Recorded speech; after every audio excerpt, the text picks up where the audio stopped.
नमस्कार सर्वांना। चैत्र पौर्णिमेच्या दिवशी चंद्राची पूजा केली जाते। चैत्र महिन्यात येणारी पौर्णिमा म्हणून पौर्णिमेला चैत्र पौर्णिमा असं म्हणतात। चैत्र पौर्णिमा 12 एप्रिल 2025 या दिवशी म्हणजेच हनुमान जयंतीच्या दिवशी साजरी केली जाणार आहे। खरं तर पौर्णिमेसाठी कोणताही सण उत्सव नाही, मात्र पौर्णिमेला हिंदू धर्मात शुभ तर अमावस्येला अशुभ मानलं गेलं आहे। म्हणूनच पौर्णिमेच्या दिवशी चंद्राची पूजा केली जाते। पौर्णिमेला चंद्रासोबतच देवी लक्ष्मी यांचीही पूजा केली जाते। या दिवशी काही खास उपाय केल्याने तुम्ही जीवनात आनंद पुन्हा आणू शकता। तर चला व्हिडिओला सुरुवात करूया। आज आपण या व्हिडिओमध्ये बघणार आहोत चैत्र पौर्णिमेच्या दिवशी काय कराल, कोणते उपाय कराल। तर चैत्र पौर्णिमेच्या दिवशी देवी लक्ष्मीची पूजा करावी। असे करणे अत्यंत शुभ मानले जाते।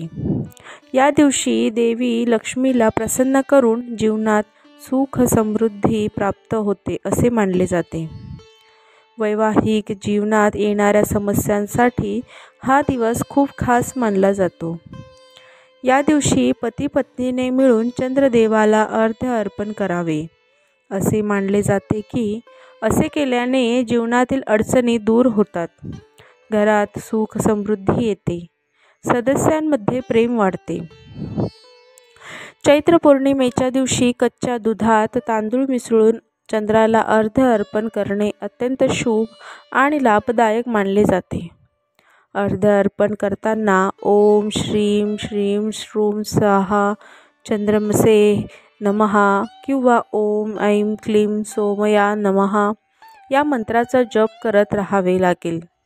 यामुळे देवी तुमच्यावर लवकर प्रसन्न होते। चैत्र पौर्णिमेच्या दिवशी माता लक्ष्मीची विधिवत पूजा करून रात्री खीर, दूध किंवा पांढऱ्या रंगाची मिठाई अर्पण केल्याने माता लक्ष्मी प्रसन्न होते आणि तिच्या आशीर्वादाचा वर्षाव होतो।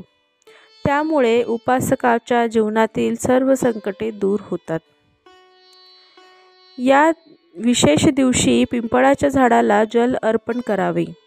चैत्र पौर्णिमेच्या संध्याकाळी पिंपळासमोर दिवा लावल्याने तुम्हाला लक्ष्मी मातेचा आशीर्वाद मिळतो आणि तुमचे जीवन सुखमय होते। जर तुम्ही चैत्र पौर्णिमेला भगवान शंकराची पूजा केली तर तुमच्या जीवनात सुख समृद्धी येते। या दिवशी शिवपूजेच्या वेळी शिवलिंगावर बेलपत्र, दूध, मध अर्पण केल्यास धनसंबंधित समस्यांपासून मुक्ती मिळते। यासोबतच शिवाची पूजा केल्याने शनी दोष दूर होतो आणि चंद्राशी संबंधित शुभ परिणाम प्राप्त होतात। चैत्र पौर्णिमेच्या दिवशी लक्ष्मीला प्रसन्न करण्यासाठी लक्ष्मीला पांढरी मिठाई आणि खीर अर्पण करावी। असे मानले जाते की हा उपाय तुमच्या सर्व आर्थिक समस्या दूर करू शकतो।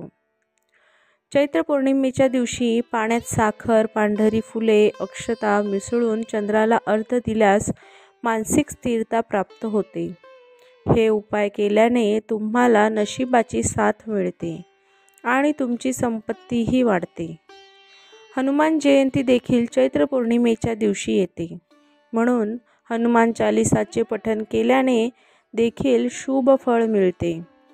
बजरंगबली तुमच्यावर प्रसन्न आहे आणि तुमच्या आयुष्यातील सर्वात मोठी समस्या देखील संपुष्टात येऊ शकते। या दिवशी कच्च्या अन्नाने एक घागर भरून गरजू लोकांना दान करावे। यामुळे घरात कधीही अन्नाची कमतरता भासत नाही। चैत्र पौर्णिमेच्या दिवशी भगवान शिव, विष्णू आणि हनुमानजींच्या मंत्रांचा जप केल्याने भाग्याची साथ मिळते।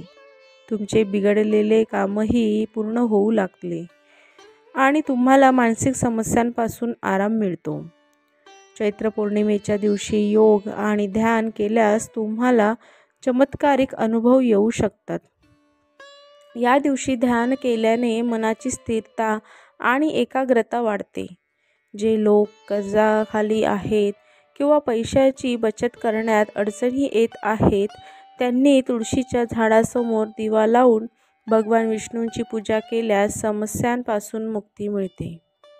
यापैकी काही उपाय करून पाहिल्यास तुमचे जीवनही आनंदी होऊ शकते. तथापि लक्षात ठेवा की कोणताही उपाय करण्यापूर्वी आपल्या मनावर पूर्ण विश्वास ठेवा. धन्यवाद.